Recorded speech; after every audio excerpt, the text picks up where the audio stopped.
ушул жерде жумуш кылып жаткан болчумун. Бир убакта эле артыман бир байкелеген үндөр чыга баштады.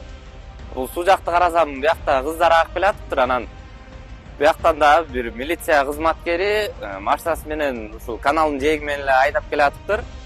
Анан 3 кыз бу жерде агып келатыптыр. Бир милиция кызматкери сууга секирип эле биринчи кичекей кыз болчу экен, ошо бирөөсүн алып чыгып менин колума карматты. Анан эки кыздын бирөөсү бул көпүрөгө жабышып калды.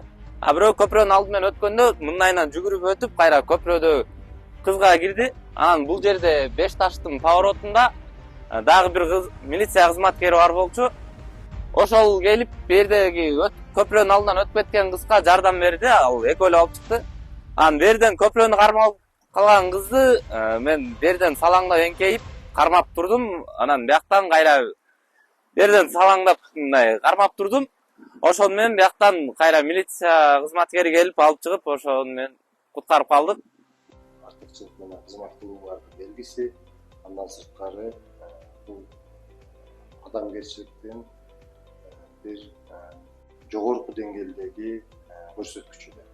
Силер өзүңөр ошол жерге чечкиндүү кадам менен ушул жашоо өтөлүп сактап калганына транспорт киргизем, жеке өзүмдүн атыман, ушул балдардын үй бүлөсү, кыздардын үй бүлөсүнүн атынан бар болуңуздар. Мындан ары дагы элиңерге, журтуңарга ак кызматтар берип жүрүңүздөр. Милициянын капитаны Кулкунбаев Эркинбек Темиркулович. Это грамотно. Милициянын капитаны Кулкунбаев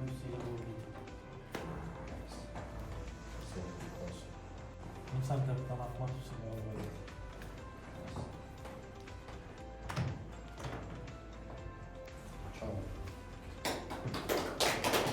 3-чү кызды алып чыкканда анын абалы бир аз оорураак болчу, дем алуусу кыйындап.